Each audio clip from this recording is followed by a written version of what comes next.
یہ بات واضح تھی وہ کہ پٹھان قبیلے سے تعلق رکھتا ہے۔ اس کے چہرے پر شدید خودگی تھی، وہ سنجیدہ تھا، مگر اس کے ماتھے پر غصے سے بل پڑے تھے۔ اس نے گاڑی کو لاک کر کے ایک بار پھر میری گاڑی کے پیچھے روک دیا اور پھر گاڑی سے اتر کر میری جانب آنے لگا۔ میرے دماغ میں تو ویسے ہی پٹھانوں کا کوئی اچھا تاثر نہ تھا۔ میں نے جب بھی فلموں میں پھر عام طور پر دیکھا تھا تو میرے دل میں ان کے لیے ایک ہی تصور تھا، جو بندوقیں اٹھا کر گھومتے رہتے ہیں یا پھر قتل و غارت ہی کرتے رہتے ہیں۔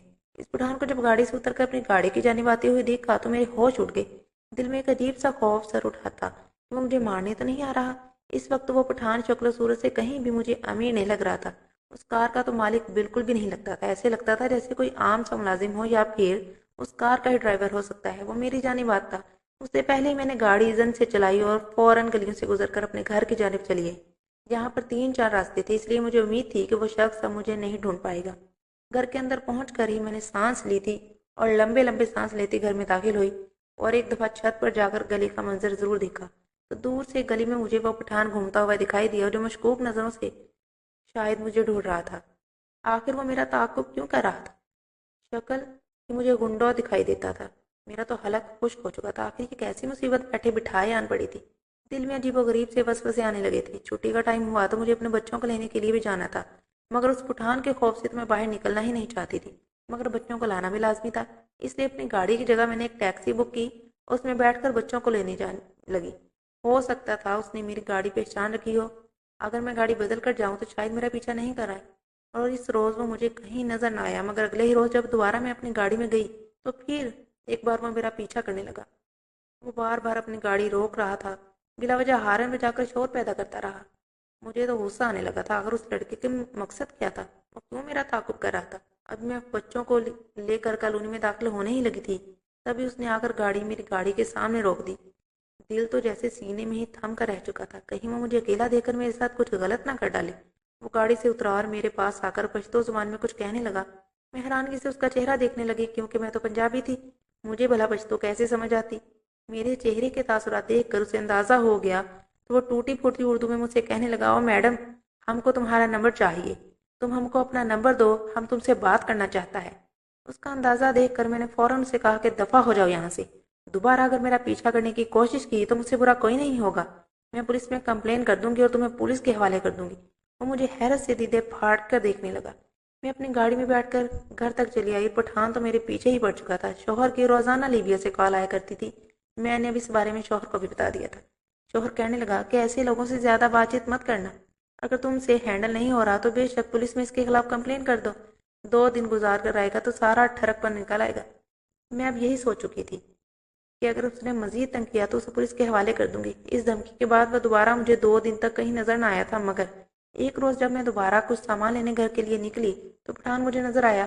وہ ایک بار پھر مشکوک سی نظروں سے مجھے دیکھتا ہوا میرے پاس آیا اور کہنے لگا، ہم کو تمہارا نمبر چاہیے، تم ہم کو اپنا نمبر دو، تم سے بہت ضروری بات کرنا ہے، اگر تم نے ہماری بات نہ سنی تو تم بہت بڑی مصیبت میں پھنس سکتا ہے۔ میں نے ایک اچاٹ سی نظر اس کے چہرے پر ڈالی۔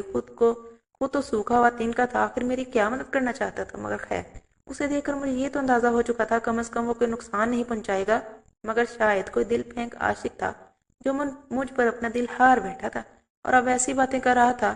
میں نے اسے کہا کہ دیکھو بھائی، میں کوئی کنواری 18 سال کی دوشیزہ نہیں ہوں، بلکہ 35 سال کی عورت ہوں اور میرے 4 بچے ہیں۔ میرا شوہر لیبیا میں رہتا ہے، مگر وہاں رہنے کے باوجود پاکستان میں اثر و سوگ موجود ہیں۔ اگر میں نے اسے ابھی کال کی تو وہ تمہیں چٹکیوں میں اندر کروا سکتا ہے، اس لیے بہتر ہے کہ میرا پیچھا چھوڑ دو۔ اتنا سن کر وہ طنزیہ انداز میں جمائی لینے لگا اور بولا، تم پٹھان کو دھمکی دیتی ہے؟ شاید تم جانتا نہیں ہم کون ہیں، اگر جانتا ہوتا ہم کو ایسی دھمکی ہرگز نہ دیتا۔ اب چپ چاپ اپنا نمبر حوالے کر دے، ورنہ تیرے ساتھ بالکل بھی اچھا نہیں ہوگا، تم بعد میں خود ہی پچھتاتی پھرے گی۔ اس بار تو مجھے پٹھان کی کوئی بات سمجھ نہ آئی، مگر آخر ایک نمبر ہی تو تھا، اگر کچھ غلط کہتا تو فوراً بلاک کر دیتی، اس کی جگہ نہیں سم لے لیتی۔ میں نے فوراً نمبر لکھا اور اس کے پاس پھینک کر واپس گھر آ گئی۔ پٹھان کو میں نمبر دے چکی تھی، مگر نمبر دینے کے کئی روز بعد بھی وہ پٹھان مجھے دوبارہ نظر نہ آیا اور نہ ہی اس نے میرے نمبر پر کال کی تھی۔ نہ جانے وہ میرے نمبر کا کیا کرنا چاہتا تھا، کہیں وہ میرے نمبر کا غلط استعمال تو نہیں کرنا چاہتا تھا۔ دماغ میں کئی وسوسے اور خیالات آ رہے تھے۔ اگلے کئی روز تک شدید بارشوں کا سلسلہ جاری تھا۔ میرے بچے بارش میں کھیل کود کرنے کے دوران میرا موبائل بھی باہر لے گئے اور اس کے اسپیکر میں پانی چلا گیا۔ موبائل پر میری آواز تو مقابل کو سنائی دے جاتی مگر وہ بات کٹ کر سنائی دیا کرتی۔ ابھی شام کا وقت ہی تھا کہ مجھے ایک رانگ نمبر سے کال آئی۔ پہلے تو میں نے کال کاٹ دی مگر پھر پٹھان کا سوچ کر جب کال آگے سے پٹھان ہی تھا تو کہنے لگا، خاتون میری بات غور سے سنو۔ میں تو صرف اتنا ہی سن پائی تھی کیونکہ اس کے بعد آواز آنا بند ہو چکی تھی۔ آواز اس قدر کٹ کر آ رہی تھی کہ مجھے الفاظ سمجھ نہیں آ رہے تھے۔ تبھی میرا موبائل بند ہو گیا۔ نہ جانے وہ پٹھان مجھ سے کیا کہنا چاہتا تھا، مگر اب تو میرا موبائل ہی بند ہو چکا تھا۔ میں نے اپنے پاس رکھا اور دوسرا موبائل آن کر لیا۔ اس پر شوہر کو آج کی ہونے والی تمام باتیں بتائیں، لیکن موسم کافی خراب تھا۔ بچے تو بارش میں کھیل کھیل کر بخار کر بیٹھے تھے۔ میں نے سب کو دوا دی اور سلانے کے لیے لٹا دیا، مگر تبھی تیز موسلادھار بارش شروع ہو گئی۔ تبھی دروازے پر بھی دستک ہونے لگی۔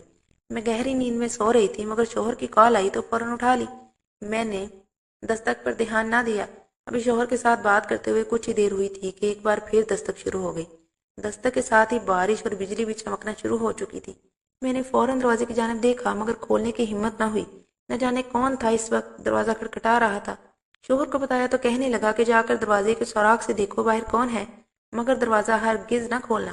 میں ابھی دروازے کے پاس پہنچی ہی تھی کہ مجھے بھاری قدم کی آواز آئی۔ فوراً پلٹ کر دیکھا تو 5 ہٹے کٹے مردانہ دروازے پر کود رہے تھے۔ ان کا چہرہ بھی واضح تھا، انہوں نے چہرہ چھپا ہی رکھا تھا۔ میرے وجود میں سنسنی سی دوڑ گئی کہ کہیں پٹھان تو میرے ساتھ یہ سب سازش تو نہیں کر رہا۔ تو گھر میں تو میں ہی رہتی تھی، میرے معصوم بچے تھے اور میں اکیلی۔ مگر تبھی دروازے پر دستک ایک دفعہ پھر گونجی۔ دستک ہونا تھی کہ مونچھوں والے مرد جو پچھلی دیوار سے کود کر آئے تھے گیٹ کی جانب دیکھنے لگے۔ تبھی بجلی چمکی اور میرا وجود ان کے سامنے واضح ہو گیا۔ میرے تو پیروں تلے سے زمین نکل گئی تھی کیونکہ وہ پانچوں میری جانب بڑھنے لگے تھے۔ تبھی دروازے سے آواز گونجی کہ میڈم جی جلدی دروازہ کھولو، ہم تم کو بچا لے گا۔ میں نے ہڑبڑا کر فوراً دروازہ کھولا اور سامنے وہی پٹھان کھڑا تھا اور بھاگ کر اندر داخل ہوا۔ اس کے ساتھ 2-3 لوگ تھے۔ وہ حیرانگی سے اس پٹھان کو دیکھنے لگے تھے جو ہاتھ میں ڈنڈے اور اوزار لیے انہیں مار رہے تھے۔ کچھ دیر بعد پولیس بھی آ گئی اور ان چوروں کو پکڑ لیا تو میں روتی ہوئی بچوں کو سینے سے لگائے وہ سارے منظر کو سمجھنے کی کوشش کرنے لگی۔ سب کچھ ہوا ہی اس قدر تیزی سے تھا۔ تبھی وہ پٹھان میرے پاس آ کر کہنے لگا، باجی تم کو شام کا کال کر کے آیا تھا کہ تمہارے گھر میں آج واردات ہونے والا ہے، مگر تم تو میری بات سنتی ہی کہاں ہے۔ میں نے موبائل کی خرابی پٹھان کو بتائی۔ بہرحال وہ پٹھان ایک ڈرائیور تھا مگر ایک خفیہ جاسوس کے طور پر بھی پولیس کے لیے کام کرتا تھا۔ پولیس نے اس کو گاڑی دے رکھی تھی۔ اس کا کام تھا شہر کی تنگ گلیوں اور ایسے لوگوں سے جا کر ملنا، لوگوں کو بٹھا کر ایک مقام سے دوسرے مقام تک پہنچانا جہاں پر چور ڈاکو اور دہشت گردوں کا بسیرا تھا۔ جب وہ چور چکے جا چکے تھے پٹھان کی گاڑی میں بیٹھ کر سفر کرتے تو نہ کوئی بات ایسی ضرور کرتے جسے سن کر پولیس والوں کو سراغ دیتا۔ دراصل چاروں چوروں نے میرے بچوں سے میں اسکول سے لاتے ہوئے دیکھ لیا تھا۔ ہم لوگ پوری کالونی میں سب سے خوشحال تھے۔ انہوں نے جب میرے گھر کو دیکھا تو فوراً فیصلہ کیا کہ میرے گھر میں ڈاکہ ڈالیں گے۔ ان کے بیچ ہوئی باتیں پٹھان سن چکا تھا۔ تبھی بار بار مجھے اکیلے میں مل کر سب کچھ بتانا چاہتا تھا مگر میں اسے غلط سمجھ رہی تھی۔ تو پٹھان نے میرے سر پر ہاتھ رکھ کر بولا، باجی دوبارہ جب ضرورت ہو تو مجھ سے ضرور رابطہ کرنا، تمہارا بھائی ہمیشہ حاضر رہے گا۔ تو میں حیران تھی کہ انسانیت ابھی بھی زندہ ہے۔ اس پٹھان کا میرے ساتھ کوئی رشتہ تو نہیں تھا مگر اس کے باوجود اس نے میری اس قدر مدد کی کہ میں دل سے اس کی مشکور تھی اور اس کو ڈھیروں دعائیں دینے لگی۔